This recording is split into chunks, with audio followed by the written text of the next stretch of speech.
Today we're going to make a frame for our 1934A. It's the one of our largest molds. You really don't need it because, as you can see, it would lay pretty flat by itself, but it is about 2.5 inches deep, so it makes it makes it really easy to make a frame for it, make it last longer, easier to handle, etc. So the first thing we need to do is measure the two sizes. Okay, we got 19 inches here. Miraculously, we have two 19-inch 1x3 boards. And here we've got 34 inches. And of course we have to add 1.5 inches to the length because the bigger piece is going to be overlapping. And miraculously we have a 35.5 inch, two 35.5 inch 1x3s here. What we're going to do first is, that's what the mold looks like. We're going to flip it over, put it on its face. Like I said earlier, you can see it will, actually you can pour in here. You're touching bottom here, you're touching bottom here, so it does have the support that's normally needed to hold the concrete, keep the edges in so they don't bow out, etc. But it's just a lot easier if you had a 1x3 underneath it. Even not so much now, but when it comes time to flip it over, after you pour your concrete in, you're going to have to flip it over to take the concrete back out, your piece back out. And at that point, this will give it a lot more stability, make it a little bit easier. We'll get into that anyway. But what you're going to want to do is drill maybe 4 holes here down through. I think this is a 3/32, and along here as well. And then we'll put screws down inside to hold it in place. I'm just going to use standard fine thread drywall screws. You just need them to hold them in, basically just to hold it in place. I've got these finishing washers. They'll go in here and give a flat surface on here so it doesn't tear your plastic when you're flipping it over, etc. So rather than get into a long wait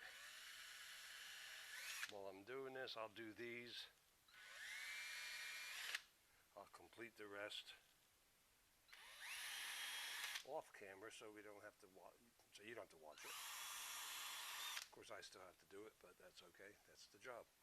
Okay, so we'll be back to you shortly, and at that point I should have all of the 1x3s around. I'm also going to run two screws in from the side to hold all that together. Okay, we'll see you in a short. One thing I do want to illustrate is how to do these. Basically, these are kind of a finished washer. You put the screw in here first, bring it down, like I said, this way. The head of the screw, being that it's angled, won't dig into the plastic as easily. Okay, just put that there to start it.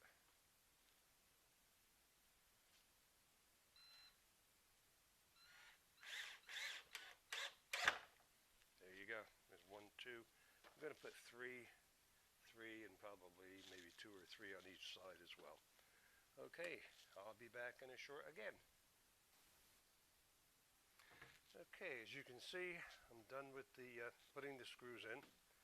And what I did do, because I'm sure you will notice it, up here I did run out of these little grommets, so I just used two small 1/4 inch flat washers. You could do the whole thing that way if you'd like, but that's pretty much it. It's done now. Doesn't have to be fancy. Nice and solid. It'll hold the sides in better when you do fill it with concrete, and more importantly, when you're going to take the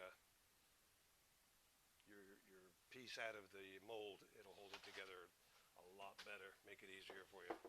Okay, I'll be back to do the next step, which will be filling it with concrete shortly. Okay, the next thing we need to do is put some mold release. Now, depending on what you're going to use, whether you're going to use concrete or plaster, will determine which mold release to use. In this case, I'm probably going to do the concrete only because it's heavier, and I'm trying to show, an easier way per se of demolding. So we'll be using a mold release.